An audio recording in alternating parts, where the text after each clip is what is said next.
On today's episode, I talk with my friend Blair about how she celebrates Hanukkah with her family and how she works to make all of the little things special throughout the holiday season. Hi, everyone. You're listening to the Bold Little Minds Momcast, a podcast where we talk to incredible moms who share their unique journey to motherhood, practical tips, and some of our favorite low prep activities so you can enjoy that hot cup of coffee. I'm your host, Krissy. I'm a mom of 2 boys. I'm glad you're here with us, so pop in your earbuds and let's have some fun. Thank you so much for joining me for this special Hanukkah episode of the Bold Little Minds Momcast. I'm so excited to have Blair here with us today. Blair was, I think, guest number 4 on the podcast, and you are here. So if you want to hear her story, you can go back to that one and listen. It's a really good one. And Blair is a mom of 3.5 and 1-year-old kids and has one on the way. You're almost you're halfway through. You're past the halfway mark. 22 weeks already. Amazing. So exciting. And you are a maternal health OT. And I'm so excited to be talking all things about your family's holiday traditions. Yeah, I'm so excited to be here. Thank you for having me. Oh, thank you for coming. So please tell us, for all of us who don't know, what is the historical and cultural significance of Hanukkah? Yeah, that's a great question. And I know Hanukkah can also be confusing for a lot of people, us included, because the timing changes every year. So we go along with the Jewish calendar, not the American holiday calendar. So Hanukkah historically it's called the Festival of Lights. And what it is, and I think almost all of the Jewish holidays celebrate that we have persevered and we've survived and we've come out stronger despite challenges that we've faced historically. And Hanukkah is exactly that. So it's when a temple was going to be destroyed and the Jews rose up and they said, no, no, no. And it's always, a lot of the Jewish stories are really interesting where they recount that there's, so few Jews, generally historically and even today we are a minority. So we're small but mighty. So even though there weren't as many, we still rose above and were able to defeat the evil, you could say, in the story.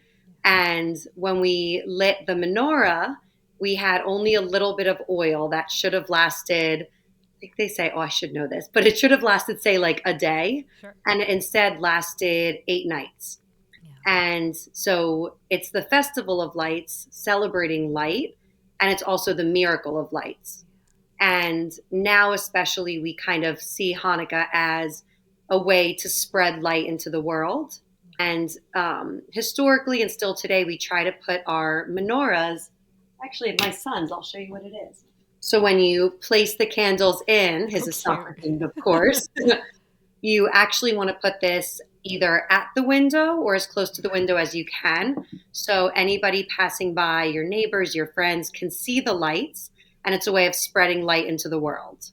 Lovely. Oh my goodness. That's so cute. And I love your little soccer menorah. That's so cute for your son. Do you have several?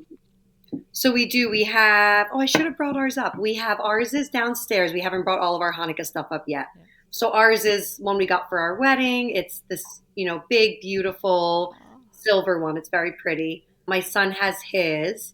And he also has one he made in school where they do, it's kind of like a tradition. You do it like this. So you end up with the eight little bolts that you put a candle in.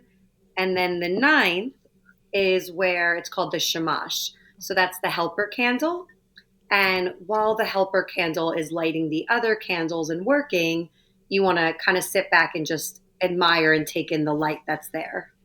Lovely. Oh my goodness. And you hit a good point too. It's a different time. I mean, it's in the general same winter-ish area, right? Yes. But it's not at a predictable time, and it doesn't always line up with being near Christmas or around Christmas. And it's not even a high holiday, right? Mm-hmm. It's just something that you've come to be important because of the cultural significance, or our culture now, like American culture. Mm-hmm.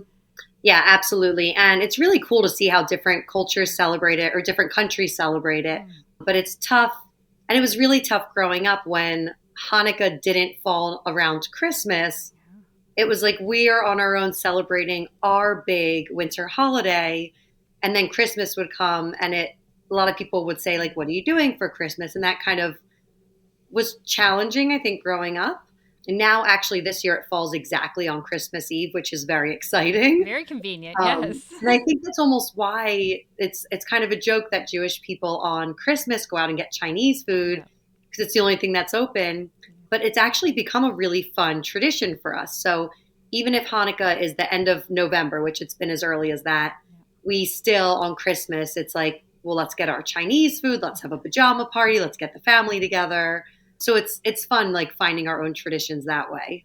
That's so cute. Now, when you say Hanukkah's on a specific day, are you talking about the first day?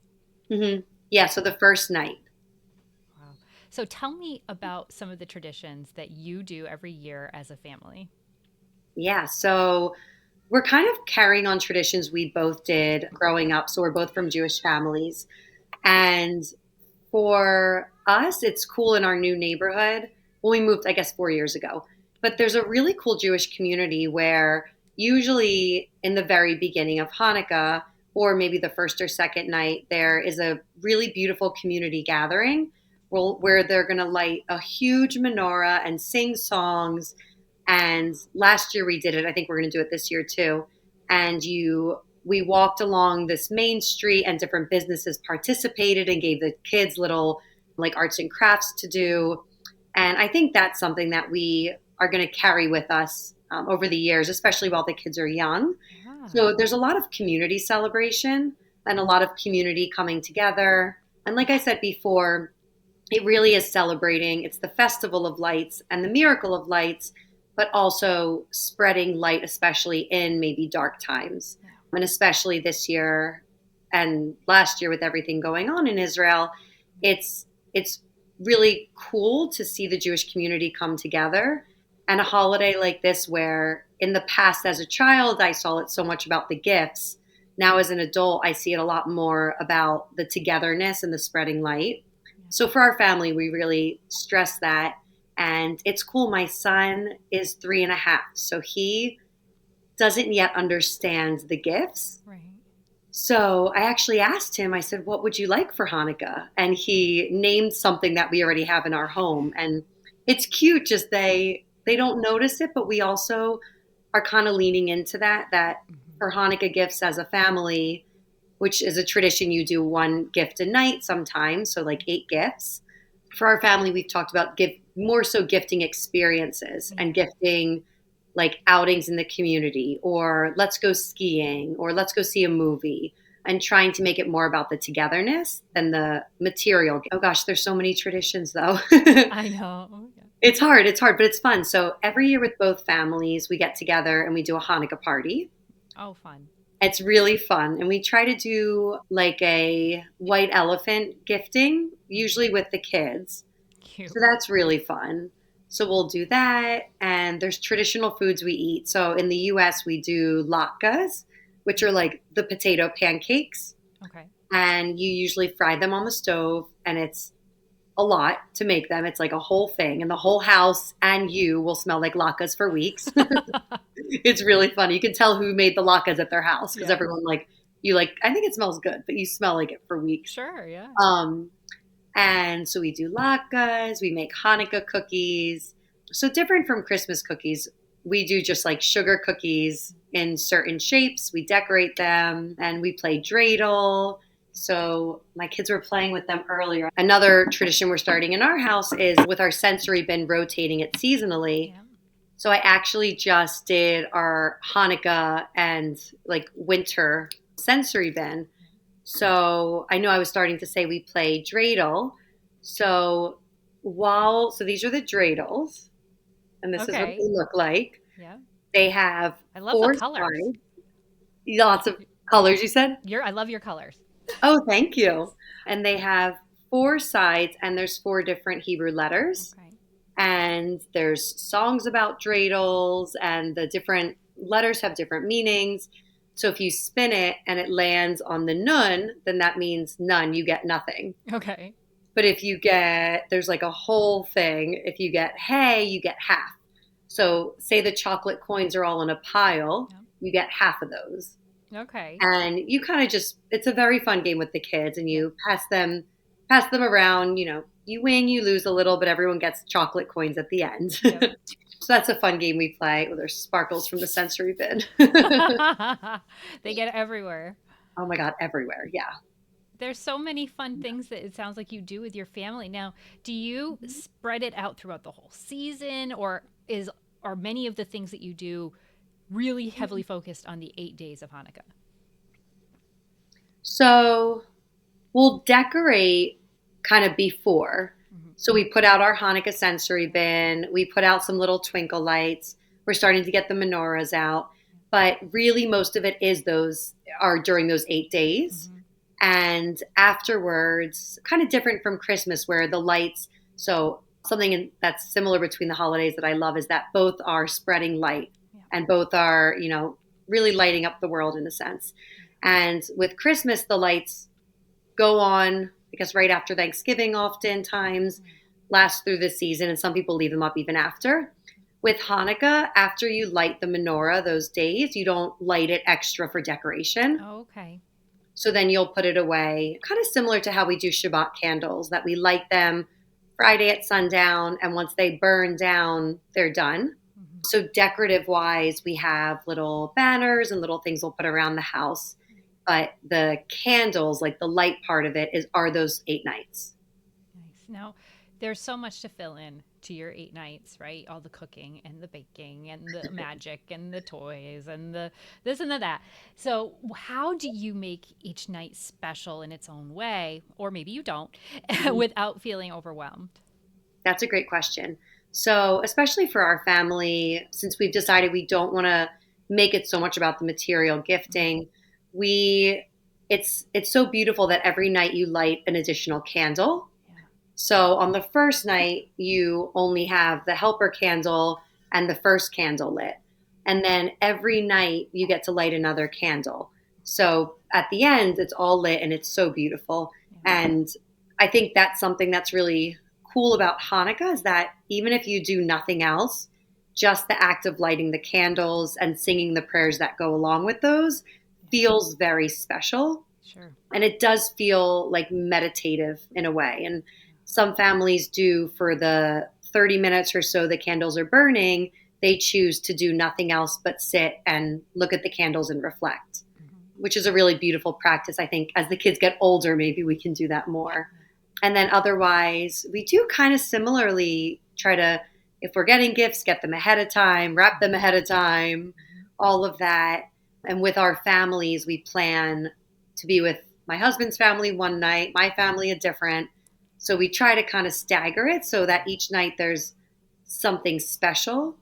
Even if it is just lighting the candles, we do kind of make it a big deal. And I think our enthusiasm also passes down to our children.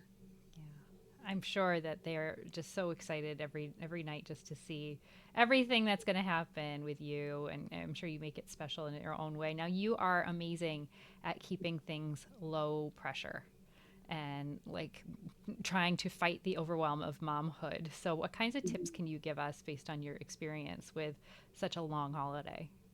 Yeah, that's a really good point. I think there is a lot of pressure, and I think it builds every year of like buy this, buy that, do this, do that. And not only is a lot like overwhelm visually and mentally, but also financially. It's a lot to put on people and to put on different families. And I feel like one of my greatest tips I want everyone to know is that even if what you're doing is you're singing a song or you're baking a special treat with your kids or you're lighting a candle, and maybe for people not celebrating Hanukkah, if you have Christmas lights outside, maybe when you light them up at night, making that a very intentional, mindful practice, so that in itself is the experience. So it's not that, we're putting up this tree because we have to. It's making those special mundane moments really feel special to your family. And I just truly believe they feed off of our energy. So for us, when we put on Hanukkah music, we don't just put it on and walk out of the room. We sing with our children, we engage with them, and just singing songs can become such a core memory for them. And they likely will forget what presents they get, but they're going to remember that time that we spent around the candles singing those songs.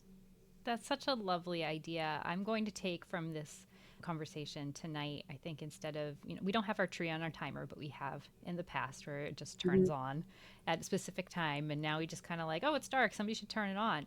But I mhm. think starting tonight, I'm going to suggest to my husband that we, instead of just turning it on or sending somebody to do it, we make it really special and make it like a tree lighting all over again. Because you're right that just having those little rituals, taking that pause in your day, in your moment, in your time to just come together and connect over something common is so powerful.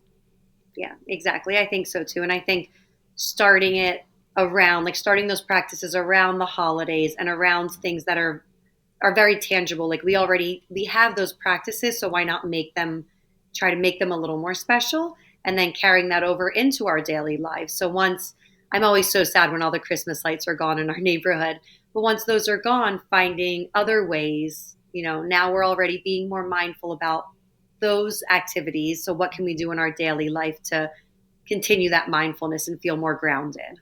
Yes, for sure. Now, you said that you are leaning towards experience gifts with your kids, but Mhm. you're still giving maybe a gift, whether it's an experience or not, each night. Do you find you have family members that are also piling on the gifts during this time of year?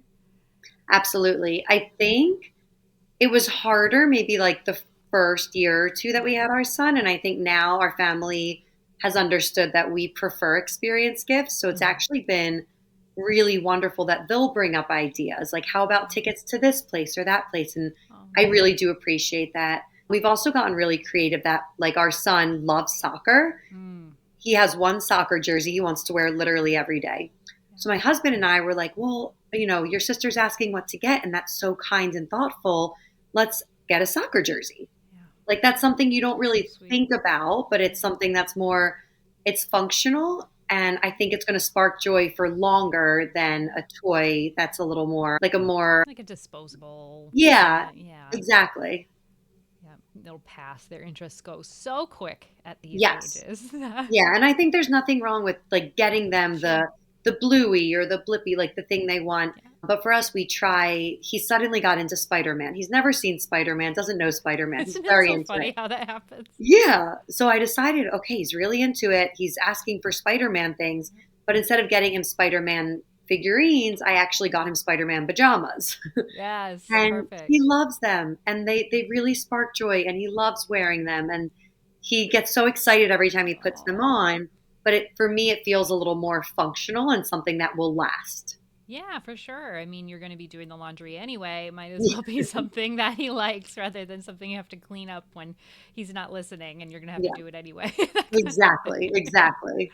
I love it. So, how do you handle Christmas in your home? You live in a community. It sounds Mhm, like that isn't predominantly Christian. Like you don't have a lot of maybe neighbors or classmates that are celebrating Christmas, whether they're Christian or not. I mhm. suppose. So, but how do you? It's everywhere still. Even if you're not in the community, it's all over TV and all over everything. What do you do? Yeah. Yeah, so it's really interesting. So actually our son goes to a Jewish preschool, to our synagogue. Nice. So I feel like the people we generally see on a daily basis are Jewish. Hmm.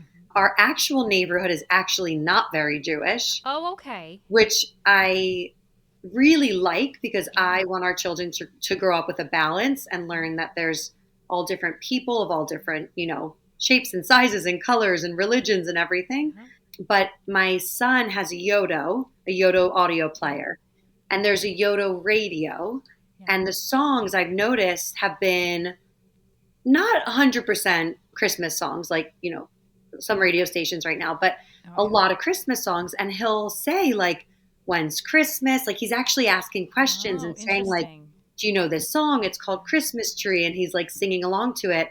And we've really handled it more so that, like, yeah, Christmas is coming and it's a beautiful, wonderful holiday. We don't celebrate it in our home, Yeah. but let's enjoy it. Like, Yeah. the songs are fun, the lights are beautiful. Yeah. So I think growing up, I felt like maybe my parents were a little more so like, well, we don't listen to that music because we don't celebrate it. We're Sure. Jewish. Like they wanted us to have that connection and pride to being Jewish. Where I feel like for me, I feel like I want our children to have more of like a realistic experience. Like the music's all over and it's wonderful. Yeah. And if they ask more questions about the story, like I would love to explain it as like, a historical story. And, Yeah. everything that's celebrated, I think is wonderful and beautiful. And I think, just like I said earlier, the similarities of we're spreading light throughout the world, and that should be celebrated and not hidden or, pushed aside. Yes, definitely. I completely relate to that. Like this Hmm. is just part of the world and where we're at, and let's talk about it, whether or not it's a big part of your life or it isn't. Hmm. So that's great. And so he goes to a Jewish preschool, so you're not getting any pressure to do things like the elf or Santa or anything like that. No, none of that. But I think like I forget where, maybe in Target, and he saw a little Santa, Yeah. and he was like, "Oh, look at this guy." And I said, "Oh, that's Santa Claus. That's out for Christmas." Where I feel like in the past, maybe when I was younger, it would have been more like, "Oh, we don't do that." And, I think my parents did a really good job balancing all of it. But I'm always trying to think of, like, I want him to see the joy in Christmas. I think Christmas is wonderful. And I think my husband and I both love driving around and looking at the lights. And I think for us, I never felt pressure as a child. Like, I wish I had a tree or I wish I celebrated Christmas. Yeah. And I want him to feel that way too, that it's beautiful. And if we celebrate with a friend, that's awesome. We just don't do it in our home, but it's not a good or bad thing. It's just different. Yeah, sounds like you're doing a great job of balancing it all Thanks. in a just a welcoming, easygoing way. Like there's no pressure one way or another. There's no like shame in any of Mhm. it. It's just this is how it is. This is what we celebrate. This is what other people do, and we're all just having a good time. Yeah, exactly, exactly. And like, let's enjoy all the lights because they're beautiful in our neighborhood right now. Yes, I know, right? That's the best part of this time of year, I think, is driving around and seeing all the lights and the blow up figures and all of Yes. those things. My neighbor has a minion, and we just every day we look outside at the minion that is right next to our house. And it's That's wonderful. so funny. It's so fun. It really is. Yeah. And you're right. Like seeing Santa at a store is just like seeing the minions at the store. Or Mhm. like it's just another thing in culture. And Yeah, yeah, nothing exactly. nothing has to And be a like, big deal. yeah, yeah. And I think with other holidays, a lot of times we are used to like, oh, well, other people celebrate different holidays or Yeah. do different things. And I think Christmas should be the same, that Yeah. it's there and it's beautiful and we're all spreading light. And yeah. Yeah, I've really enjoyed learning about your family traditions and what you do to make this season special with your kids. It's just Thank so you. wonderful and so many amazing takeaways that no matter what you're celebrating, you can take from this conversation to use with your kids. And just like the easygoingness, the laid Yeah. back. You don't have to be hard on yourself. Just Mhm. make everything special in its own way, its Mhm. own little things. Find those pieces. Do you have Yeah. any final words of wisdom for us? About the holidays Or anything, I or in suppose. general I in guess life. anything. Ooh, that's tricky. I think in general, just to know that you're the best parent for your child. Yeah. You're doing the best that you can for your child, and to do what makes you happy and do what feels good for you. So I think it's hard when we see other people doing X, Y, and A through Z. Honestly, Mhm. there's a lot, and I think there's nothing wrong with that, and it works for their family, and that's great. And for you, if your special tradition is that you make hot chocolate, that's wonderful. Yeah. Like, I think that you should be really proud of. And I think that's what we're noticing with our children is sometimes the smallest things really do make a big difference. And they all they want is our love and attention. Yes, so Yeah. true. That is a lesson we can use all the time, but especially right now when there's so much Yeah. pressure. Yeah. Oh my goodness. So, where can we find more of your positivity and inspiration? No, thank you. So on Instagram, you can find me at birthandbalance_OT. So I'm pretty active on Instagram there. On Facebook, it's the same handle, Birth and Balance OT. And I also have a website, again, the same name, birthandbalanceot.com. And you can actually book services with me, whether you're pregnant, postpartum, into motherhood, for you or your partner, just to help with this type of support, finding the mindfulness in the mundane. I'm also a yoga teacher, so I do some mindful movement sessions and help with child development, birth to 3 years.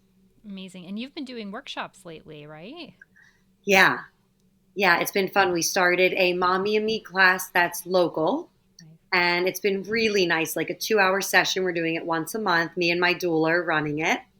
And we started that. And I've been actually working on a lot of recordings for a project I can talk about soon, but not yet. No. So those are going to be out. But there's a lot of really cool things in the works.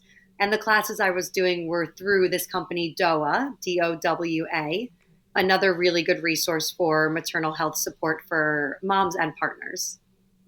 Amazing. Well, definitely check all those resources out. Blair is a joy to have in your life. So make sure you let her be a light in your life as well this Oh, season of thank lights, right? you. Thank you so much. If you enjoyed this episode, please take a moment to leave a rating and review. You can follow and subscribe on whatever channel you're listening to: Spotify, Apple, Amazon, YouTube, whatever that might be. If you'd like to share your story, please reach out to me. You can find me on Instagram at Bold Little Minds, or you can contact me on my website, boldlittleminds.com. That's Thank you right. so much for joining us today, and we will see you next time. Yay, thank you.